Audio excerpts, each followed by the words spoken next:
کیونکہ عورتوں کو نبی علیہ الصلوۃ والسلام نے قبرستان میں جانے سے روک دیا، اور یہ نبی علیہ الصلوۃ والسلام کا امت پر احسان ہے، ورنہ عورت جتنی نرم دل ہوتی ہے، اگر شریعت اس کو بھی حکم دیتی کہ تم جاؤ اور جوان بیٹے کو دفن کر کے آؤ، تو مجھے تو لگتا ہے کہ اس عورت کو پہلے ہی وہی دفن ہونا پڑ جاتا، یہ خود بھی ساتھ دفن ہو جاتی۔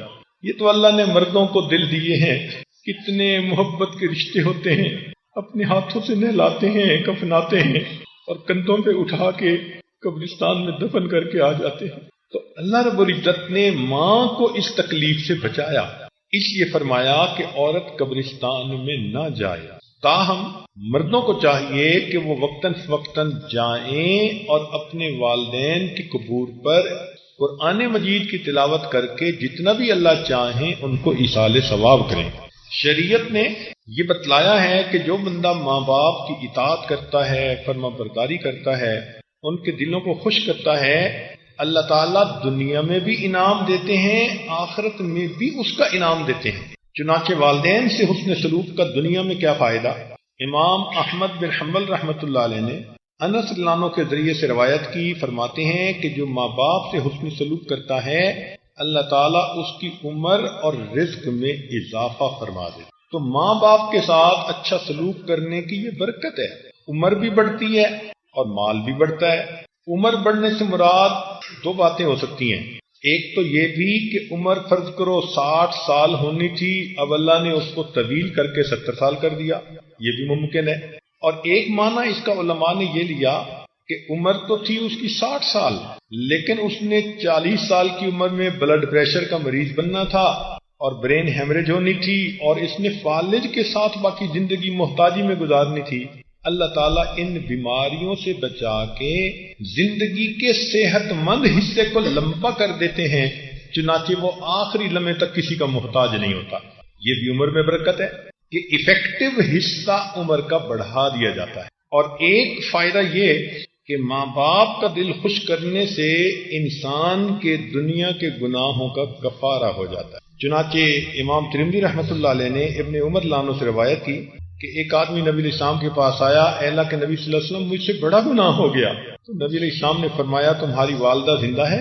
جی اللہ کے نبی والدہ زندہ ہے۔ فرمایا جاؤ والدہ کے ساتھ حسن سلوک کرو اور اس سے دعا کرواؤ، تمہاری ماں کی دعا کی وجہ سے اللہ تمہارے گناہ کو معاف کر دیں گے۔ تو دیکھیے ماں باپ کی دعا پر اللہ تعالیٰ بندے کے گناہوں کو معاف بھی فرماتے ہیں اور جنت میں اللہ تعالیٰ داخلہ جلدی فرماتے ہیں۔ چنانچہ حدیث پاک میں ہے کہ نبی علیہ الصلوۃ والسلام نے فرمایا کہ جب میں جنت میں داخل ہوا تو مجھے پڑھنے کی آواز آئی، تو میں نے پوچھا یہ کس کی آواز؟ تو بتایا گیا کہ یہ وہ نوجوان ہے جو آپ کے ساتھ ساتھ جنت میں داخل ہوا۔ میں نے پوچھا کون؟ کہنے لگے حارثہ بن نعمان۔ میں نے فرشتے سے پوچھا اس کا کیا عمل تھا؟ اس نے کہا کہ یہ اپنی ماں کا بہت فرما بردار تھا۔ تو دیکھیے جو ماں باپ کا فرما بردار ہوگا وہ جنت میں نبی علیہ السلام کے ساتھ داخل کیا جائے گا۔ یہ تو دنیا اور آخرت میں اس کے فائدے ہوئے۔ اب شریعت نے تو درجہ ماں باپ کا یہاں تک کہا کہ فرض کفایہ میں ماں باپ کو فوقیت دو۔ ایک طرف فرض کفایہ ہے اور دوسری طرف ماں باپ ہیں، تو ماں باپ کو تم فوقیت دو، ان کی بات کو مانو۔ چنانچہ توجہ سے بات سنیے کہ جہاد میں جانے پر ماں باپ کی خدمت کو فوقیت۔ حاکم نے جہاں رضی اللہ عنہ سے روایت کی، انہوں نے کہا اللہ کے نبی صلی اللہ علیہ وسلم میں جہاد میں جانا چاہتا ہوں مگر والدین نے اجازت نہیں دی۔ نبی علیہ السلام نے فرمایا جاؤ تم اپنی والدہ کی خدمت کرو۔ گویا نبی علیہ السلام نے ان کو واپس ماں باپ کی خدمت کے لیے بھیج دیا۔ دوستوں اور بیوی سے بھی زیادہ ماں باپ کی بات کو فوقیت۔ امام ترمذی رحمۃ اللہ علیہ نے حضرت علی عنہ سے روایت کی اذا فعلت امتی 15 خصلۃ حل بها البلاء، کہ جب میری امت میں 15 باتیں پیدا ہو جائیں گی تو اس کے اوپر عذاب آ جائے گا۔ ان 15 باتوں میں سے کیا؟ اطاع الرجل زوجته واق امه، کہ بیوی کی اطاعت کرے گا، ماں کی نافرمانی کرے گا۔ وبر صدیقہ وجفا اباہ، دوست کے ساتھ نیکی کرے گا، باپ کے ساتھ بے وفائی کرے گا۔ تو اس حدیث پاک سے پتہ چلتا ہے کہ اللہ تعالیٰ نے بیوی بچوں اور دوستوں سے بھی زیادہ ماں باپ کا حق بنایا ہے۔ اب یہاں پر بعض عورتیں پریشان ہو جائیں گی کہ جی حضرت جی نے ایسی بات کر دی ہمارے تو خامد ہاتھ سے نکل جائیں گے. تو بھائی اگر ماں باپ بھی شریعت کے مطابق زندگی گزارتے ہیں اور آپ بھی شریعت کے ساتھ زندگی گزار رہی ہیں تو پریشان ہونے کی کیا بات ہے؟ وہ عورتیں جو سمجھتی ہیں کہ ہم بیوی ہیں، ہماری وجہ سے ہمارا خامد ماں باپ کو چھوڑ دے، وہ بے وقوف ترین عورتیں ہوتی، ان کو شریعت کی سمجھ ہی نہیں ہوتی. اس بے وقوف عورت کو یہ سمجھنا چاہیے کہ آج جوانی میں اپنے خامد کے بارے میں یہ سوچ رہی ہے، کل جب اس کے بچے ہوں گے اور یہ ان کو ریز اپ کرنے کے لیے اتنی مصیبتیں اٹھائے گی، پھر بوڑھی ہو جائے گی اور اس کے بچے اس کو چھوڑ کے جائیں گے، پھر اس کے دل پہ کیا گزرے. شریعت نے کہا، سیدہ عائشہ صدیقہ رضی اللہ تعالیٰ عنہ راویہ ہیں کہ امام احمد بن حنبل رحمۃ اللہ علیہ نقل کرتے ہیں کہ ام المومنین نے فرمایا کہ عورت پر سب سے زیادہ حق اس کے شوہر کا، یعنی نکاح ہونے کے بعد عورت پر سب سے زیادہ اہمیت والا حق اس کے شوہر کا ہوتا ہے، اور فرمایا مرد کے اوپر سب سے زیادہ اہم حق اس کی ماں کا. شریعت نے تو یہاں تک کہا کہ اگر نفلی حج کرنے ہوں تو ماں باپ کی خدمت کو تم اوپر فضیلت دو. چنانچہ ابو ہریرہ رضی اللہ عنہ اپنی والدہ کی زندگی میں ان کی خدمت میں ہی مصروف رہے، والدہ کی وفات کے بعد حج پر تشریف لے گئے. ہاں اگر والدہ خود بھی جانا چاہے اور بندے کو حج پہ بھی ماں کی خدمت کا موقع ملے تو نور علی نور ہے. ماں باپ کے حق کو اللہ نے اولاد کے حق پر بھی فضیلت عطا فرمائی ہے. چنانچہ عبداللہ ابن عمر عنہ نے روایت کی کہ 3 آدمی بنی اسرائیل کے سفر پر نکلے، ایک غار کے اندر پھنس گئے، چٹان منہ پہ آ گئی تو انہوں نے اپنے اپنے عمل اللہ کے سامنے پیش کیے. ان میں سے ایک نے یہ عمل پیش کیا کہ میں بکریاں چراتا تھا، شام کو جب بکریاں گھر آتی تو میں ان کا دودھ نکالتا تو پہلے ماں باپ کو پیش کرتا تھا، بعد میں بچوں کو پلاتا تھا. اس کا یہ عمل اللہ کو ایسے پسند آیا کہ اس چٹان نے اس غار کے منہ کو کھول دیا. شریعت نے کہا کہ ماں باپ کا حق ہجرت پر بھی فائق ہے. چنانچہ مستدرک حاکم میں عبداللہ ابن عمر ابن عاص عنہ سے یہ روایت ہے کہ ایک نوجوان آیا، اے اللہ کے نبی صلی اللہ علیہ وسلم میں ہجرت کی نیت سے آ گیا ہوں اور والدین کو پیچھے چھوڑتا آیا ہوں. نبی علیہ السلام نے فرمایا کہ واپس جاؤ، جیسے والدین کو روتا چھوڑ آئے تھے ایسے ہی جا کے ان کو خوش کرو، تمہارے لیے یہ افضل ہے. حتیٰ کہ نفلی عبادات پر بھی ماں باپ کا حق افضل ہے. حدیث مبارکہ میں ہے کہ جرید ایک راہب نیک بندہ تھا بنی اسرائیل کا، عبادت میں لگا ہوا تھا. والدہ ملنے کے لیے آئی، اس نے 3 مرتبہ پکارا اور یہ نفلوں میں ہی مصروف رہا. تو ماں کو غصہ آیا، اس نے کہا کہ اللہ تجھے موت سے پہلے کسی فتنے میں ڈال دے. لو ماں کی بد دعا ایسی لگی کہ قریب میں کوئی عورت تھی، اس نے کسی چرواہے کے ساتھ بدکاری کی اور جس کے نتیجے میں اس کے ہاں بچہ پیدا ہوا. تو لوگوں نے اس عورت کو لان تان کی کہ تم نے کیا منہ کالا کیا. تو اس عورت نے اس جرید کا نام لے دیا کہ میرے ساتھ تو فلاں راہب نے بدکاری کی. لوگوں کو پتہ چلا تو وہ آئے، انہوں نے جرید کو بھی بہت مارا پیٹا اور انسلٹ کی اور اس کے سوما کو جو عبادت کا کمرہ تھا اس کو بھی گرا دیا. جرید نے ان سے پوچھا کہ بھئی تم یہ سارا کام کس لیے کر رہے ہو، میں نے کیا خطا کی؟ انہوں نے کہا تو نے فلاں عورت کے ساتھ بدکاری کی، اس کے ہاں بچہ ہوا. تو جرید نے کہا کہ اچھا مجھے بچے کے پاس لے جاؤ. تو جب جرید کو بچے کے پاس لے گئے تو اس نے اس بچے سے پوچھا کہ بتا تیرا باپ کون ہے؟ نیک آدمی تھا، اللہ کی آخر مدد تھی. وہ بچہ بول پڑا، کہنے لگا کہ میرا باپ تو فلاں بکریوں کا چرواہا ہے. تو علماء نے لکھا کہ اگرچہ اتنا مقام تھا کہ اللہ نے اس کی خاطر بچے کو بلا دیا، لیکن اس نے ماں کا دل دکھایا تو فتنے میں وہ بھی پڑ گیا. نبی علیہ الصلوۃ والسلام نے یہ واقعہ سنا کے فرمایا، لو کان جرید عالما، اگر جرید عالم ہوتا، لا علم ان اجابته امه اولا من عبادت ربی، اس کو پتہ چل جاتا کہ اپنی ماں کی بات کو ماننا نفلی عبادتوں پر فضیلت رکھا کرتا. اب سوچئے نا کہ ماں باپ نے دنیا میں اولاد کو تربیت دینے کے لیے کوشش کی تو اس کا بدلہ اللہ نے ان کو کیا دیا، ان کا کتنا مقام دنیا میں بنا دیا. یہاں تک بات کو ذرا دل کے کانوں سے سنیے گا، ڈر کے بات کر رہا ہوں. کہ شریعت نے ماں باپ کی خدمت کو زیارت رسول صلی اللہ علیہ وسلم پر بھی فوقیت دے دی۔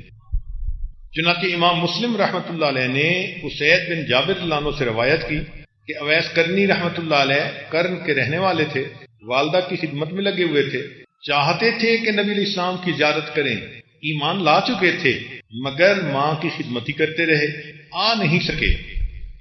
تو نبی علیہ السلام نے عمر لانو کو بلا کر فرمایا کہ یمن کے فلاں قبیلے میں ایک بندہ، اس کو 1 دینار کے برابر برس کا زخم باقی ہوگا، بیماری تھی مگر ختم ہو گئی، اللہ کے ہاں اس کا اتنا مقام۔ نبی علیہ السلام نے فرمایا کہ اگر وہ اللہ کے نام پر قسم کھا لے تو اللہ اس کی قسم کو پورا کر دے۔ اور نبی علیہ السلام نے صحابہ سے فرمایا کہ اگر تمہاری ملاقات ہو تو ممکن ہو سکے تو تم ان سے اپنے لیے استغفار کی دعا کروانا۔ اور ایک روایت میں ہے کہ نبی علیہ السلام نے اپنا جبہ ہدیہ کے طور پر دیا اور فرمایا عمر یہ جبہ ان کو دے کر ان سے کہنا کہ میری امت کی بخشش کی دعا کرے۔ اللہ اکبر کبیر۔ چنانچہ عمر لانو کی ملاقات ہوئی اویس کرنی رحمۃ اللہ علیہ سے، اور عمر لانو نے ان کو نبی علیہ السلام کا جبہ ہدیہ کے طور پر بھی دیا اور ان کو کہا کہ آپ صلی اللہ علیہ وسلم کو نبی علیہ السلام نے یہ پیغام دیا کہ میری امت کی بخشش کی دعا کرے۔ اللہ نے ماں باپ کی خدمت کو کیا مقام اور کیا رتبہ عطا فرمایا۔ تو جب بچے کو یہ سبق دیا جائے گا تو یقیناً بچہ پھر ماں باپ کی بات کو سنے گا اور اچھا انسان بننے کی کوشش کرے گا۔ اور اگر کسی کے ماں باپ ناراض ہوں تو سن لیجئے کہ دنیا میں سب سے آسان کام اپنی ماں کو منانا۔ کیوں کہ وہ ناراض بھی ہو جاتی ہے لیکن انتظار میں ہوتی ہے کہ میرا بیٹا آ کر مجھ سے سوری کر لے، میں معاف کر دوں گی۔ ہم نے دیکھا کہ اگر بچہ ماں کی ڈانٹ ڈپٹ کی وجہ سے گھر سے نکل جائے، ماں کو چین نہیں آتا، وضو کرتی ہے، مصلی پہ بیٹھ جاتی ہے، اللہ میرا بیٹا کسی برے بندے کے ہاتھ نہ لگ جائے، میرا بیٹا کوئی انتہائی قدم نہ اٹھا لے، اللہ میرے بیٹے کو سلامت واپس لے آنا۔ کھانے کا وقت ہو جاتا ہے، سارے گھر والے کھانا کھا لیتے ہیں، ماں سے پوچھتے ہیں تو وہ کہتی ہے مجھے بھوک نہیں ہے۔ حقیقت میں اس کے دل میں یہ ہوتا ہے مجھے کیا پتا میرے بیٹے کو کھانے کو کچھ ملا یا نہ ملا، میں کیسے کھاؤں۔ سارے گھر کے لوگ سو جاتے ہیں، ایک ماں ہوتی ہے جو بستر پہ کروٹیں بدل رہی ہوتی ہے، شاید میرا بیٹا آ جائے، اس کو دروازے پہ انتظار میں نہ کھڑا ہونا پڑے۔ میاں کی ڈانٹ بھی برداشت کرتی ہے مگر اپنے بچے کے لیے دعا بھی کرتی رہتی ہے۔ اور اگر وہ بیٹا رات کو دیر سے آئے تو ماں بیٹی کو جگاتی ہے کہ بیٹی اٹھو، تمہارا بھائی آ گیا، اس کو گرم کھانا بنا کے دو۔ امی آپ تو ناراض تھی، بیٹی میں اگرچہ خفا ہوں مگر بیٹے کو بھوکا تو نہیں دیکھ سکتی۔ امی آپ چاہتی کیا ہیں؟ بیٹی میں نے تمہارے بھائی کو ڈانٹا تھا برے کام کی وجہ سے تاکہ اس کی اصلاح ہو جائے، مگر میں یہ چاہتی ہوں کہ وہ آ کے سوری کر لے، میں معاف کر دوں۔ اب جو ماں انتظار میں ہے کہ بیٹا آ کے سوری کر لے میں معاف کر دوں گی، اس ماں کو منانا اتنا آسان۔ چنانچہ بیٹا باپ کے ماں کے پاس چل کے آ جائے، ماں معاف کر دیتی۔ اگر زیادہ غصے تھی اور باپ اور بیٹا اپنی ماں کے پاؤں پکڑ لے تو ماں کا تو دل ہی پگھل جاتا ہے، پسیج جاتا ہے۔ اور اگر اتنی خفا تھی کہ پھر بھی معاف نہیں کرتی اور بیٹے کی آنکھ سے آنسو آ جائے، ماں اپنے بچے کی آنکھ سے آنسو گرتا نہیں دیکھ سکتی، فوراً اپنے دوپٹے سے آنسو پوچھے گی اور اپنے بیٹے کو اپنے سینے سے لگا لے گی۔ اس ماں کے اندر ایک ممتا نام کی چیز ہے جو برداشت ہی نہیں کر سکتی کہ بیٹا میرا کسی تکلیف میں ہو۔ چنانچہ آپ کو ایک سچا واقعہ سنا کے بات مکمل کرتا ہوں۔ ہمارے قریب کے ایک دیہات میں میاں بیوی تھے، اللہ نے ان کو بڑھاپے کے اندر اولاد عطا کی، بیٹا ہوا، بیٹا نیک بنا، ہونہار تھا، سمجھدار تھا، حتیٰ کہ وہ بچہ انجینئر بن گیا، شہر میں اس کی نوکری لگ گئی۔ وہ آتا اور ماں باپ کو کبھی ملتا اور پھر واپس اپنی ڈیوٹی کے لیے چلا جاتا، ویکینڈ پہ والدین کے ساتھ رہتا۔ اللہ نے اس کو کاریں بھی دیں، بہاریں بھی دیں، کوٹھی بھی دی۔ اس نوجوان نے شادی کا پروگرام بنایا۔ ماں باپ نے کہا کہ بیٹا جہاں تم کہو گے ہم تمہاری شادی وہیں کریں گے، زندگی تو آپ نے گزارنی ہے۔ شہر کا ایک بڑا شریف گھرانہ تھا، ان کے ہاں ایک بیٹی تھی، جوان العمر تھی، شکل اچھی تھی، عقل اچھی تھی، تعلیم یافتہ تھی۔ تو اس نوجوان نے نشاندہی کی، ماں باپ نے رشتہ بھیجا، انہوں نے بھی دیکھا کہ بہت اچھا رشتہ ہے بچی کے لیے، تو شادی ہو۔ اب وہ بچی شادی کے بعد دیہات میں آئی، چند دن تو رہی، چند دن کے بعد وہ کہنے لگی جی مجھ سے تو دیہات میں نہیں رہا جاتا. ماں باپ نے کہا کہ بیٹا بیوی کو لے کے شہر والے مکان میں چلے جاؤ، مگر ہفتے بعد ہمیں آ کے مل جانا، شکل ضرور دکھا جانا. ہم دیہات میں خوش ہیں، ہم اپنی زندگی یہاں گزار لیں گے. لو جی، بچے نے شہر میں رہنا شروع کیا، ماں باپ دیہات میں. 1-2 سال تو معاملہ اچھا چلتا رہا. 1-2 سال کے بعد یہ لڑکا کبھی ماں باپ کو ملنے جاتا، ایسٹیمیٹڈ ٹائم ہوتا کہ 2 گھنٹے کے بعد آؤں گا، تو کبھی 2 کی جگہ 3 اور 4 گھنٹے لگ جاتے. تو اس کی بیوی برا مناتی، ہاں تم تو جاتے ہو تو بس جا کے بیٹھ ہی جاتے ہو، پچھلے تو تمہاری نظر میں ماری جاتے ہیں، تمہیں تو ان کے سوا کوئی نظر ہی نہیں آتا. جو گانے گاتی ہیں بیویاں اپنے خامنوں کے سامنے، اس لڑکی نے بھی وہی گانے گانے شروع کر دیے. یہ شریف انسان تھا، سمجھاتا، مگر بیوی وقت کے ساتھ ساتھ زیادہ اعتراض کرتی گئی، حتیٰ کہ ایسا وقت آیا کہ جب یہ ماں باپ کو ملنے جاتا تو بیوی خواہ مخواہ کا جھگڑا کھڑا کر دیتی. اب یہ پریشان کہ میں کروں تو کیا کروں. نیک شریف آدمی پریشان ہوتا ہے، ایک طرف سے ماں باپ کی پریشانی، ایک طرف سے بیوی پریشان کر رہی ہوتی ہے، اور پھر بچوں کی ماں بھی بن چکی ہوتی ہے.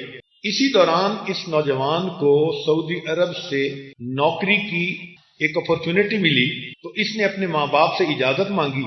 انہوں نے کہا بیٹے اس پاک دیش میں اللہ نے تمہارا رزق لکھا ہے، ہماری تو دعائیں ہیں، جاؤ اللہ کے گھر میں جاؤ اور اللہ کے گھر کی خدمت کرو، مگر بیٹے کبھی کبھی موقع ملے تو ہمیں بھی ملتے رہنا، آتے رہنا. یہ بچہ اپنے بیوی بچوں سمیت مکہ مکرمہ شفٹ ہو گیا. وہاں کی زندگی بہت ہی آسانی اور سہولت پسند تھی. یہ 13 سال وہاں رہا اور نیک تھا تو ہر سال حج بھی کرتا تھا. ایک دن حج کے تیسرے دن یہ مطاف میں کھڑا دعا مانگ رہا تھا، رو رہا تھا. کسی اللہ والے نے دیکھا تو اس نے پوچھا بھئی نوجوان کیوں روتے ہو؟ اس نے کہا کہ میں نے 13 حج کیے، ہر سال طواف افاضہ کرنے کے بعد یا طواف وداع کرنے کے بعد میں خواب دیکھتا ہوں کہ کہنے والا کہتا ہے تیرا حج قبول نہیں ہوا. اب حج کیا تو اب پھر یہی خواب دیکھا. اللہ والے ڈائگنوزز کے ماسٹر ہوتے ہیں، وہ چلتے پھرتے ڈائگنوسٹک سینٹر ہوتے ہیں. انہوں نے 2 باتوں میں بات پہچان لی کہ مسئلہ کیا. یہ نوجوان 13 سال سے عرب میں تھا، تو شروع میں تو ماں باپ کو خرچہ بھی بھیجتا تھا، سلام کلام پیام بھی ہوتا رہتا تھا. اس زمانے میں فون نہیں ہوتے تھے، یہ اس زمانے کی بات ہے. عام ٹیلی فون نہیں ہوتے تھے، سیل فون تو تھے ہی نہیں، دیہاتوں میں بھی فون نہیں ہوتے تھے. تو حج عمرے پہ آنے جانے والے لوگوں کے ذریعے پیغام بھیج دیتا تھا، لیکن کچھ سالوں سے رابطہ ہی نہ رہا تھا اس کا ماں باپ سے. تو انہوں نے توجہ دلائی کہ میاں جاؤ اور ماں باپ کو راضی کر کے پھر واپس آؤ. چنانچہ یہ نوجوان اپنے گھر آیا، بیوی کو کہا کہ میں نے چھٹی لے لی ہے اور میں اپنے ملک چکر لگا رہا ہوں ماں باپ کے پاس. بیوی نے آئیں بائیں شائیں کرنے کی کوشش کی، تو اب اس نوجوان نے اس کو شیر کی آنکھ سے دیکھا تو پھر وہ دبک کے بلی کی طرح بیٹھ گئی. نوجوان نے تیاری کی، وطن واپس آیا. جب یہ بستی میں داخل ہو رہا تھا تو اس وقت اس کو یہ احساس ہوا کہ پچھلے 2-3 سالوں سے میرا کوئی رابطہ نہیں، مجھے تو یہ بھی پتہ نہیں میرے ماں باپ کس حال میں ہے، تو میں پتہ تو کر لوں. چنانچہ ایک 8-9 سال کا لڑکا تھا، اس سے اس نے پوچھا کہ فلاں بابا جی کا کیا حال ہے. لڑکے نے آگے سے جواب دیا کہ وہ بابا جی تو فوت ہو گئے، 6 مہینے ہو گئے، اور ان کی بیوی جو بڑھیا ہے وہ بھی فالج میں ہے، اور سننا ہے ہم نے کہ ان کا ایک بیٹا ہے سعودی عرب کہیں گیا ہوا، پتہ نہیں وہ کیسا نالائق بیٹا ہے جو ماں باپ کا خیال ہی نہیں کرتا. اس چھوٹے بچے کو کیا پتا کہ وہ اسی لڑکے سے بات کر رہا ہے. بات کر کے لڑکا تو چلا گیا، لیکن اس کے دل کے تار چھیڑ گیا. اب اس کو ندامت ہوئی کہ اوہو میں نے واقعی بہت بڑی خطا کی. اب سوچ رہا ہے کہ ابو تو فوت ہو گئے، میں امی کے پاس جاؤں گا تو امی تو مجھے دیکھنا گوارا نہیں کریں گی، امی تو مجھے گھر سے نکال دیں گی، بات تک میرے ساتھ نہیں کریں گی. تو کوئی بات نہیں، میں امی کو پاؤں پکڑ کے منا لوں گا، میں لپٹ جاؤں گا. اب یہ پلاننگ کرتا پھر رہا ہے. گھر پہنچا، دروازہ کھلا تھا، اندر چلا گیا. کیا دیکھتا ہے کہ صحن میں چارپائی بچھی ہوئی ہے اور اس کی والدہ لیٹی ہوئی ہے. اس کے دل میں یہ بات آئی کہ ممکن ہے کہ امی سوئی ہوئی ہو تو میں جگاتا نہیں، انتظار کر لوں گا. چنانچہ یہ دبے پاؤں ذرا قریب ہوا کہ دیکھوں تو صحیح. جب بستر کے قریب ہوا تو اس نے دیکھا کہ اس کی ماں نے ہاتھ اٹھائے ہوئے تھے اور وہ دعا مانگ رہی تھی. اس نے قریب ہو کے سنا امی کیا دعا مانگ رہی ہے. تو ماں یہ دعا مانگ رہی تھی، اللہ میرا خامد دنیا سے چلا گیا، میرا ایک ہی تو بیٹا ہے، بخیریت اسے واپس بھیج دینا تاکہ جب میری موت آئے تو مجھے قبر میں اتارنے کے لیے کوئی میرا بھی محرم موجود. ماں یہ دعا کر رہی ہے کہ اللہ میرے بیٹے کو بخیریت واپس بھیج دینا کہ اگر میری موت آئے تو مجھے قبر میں اتارنے کے لیے کوئی میرا بھی محرم موجود.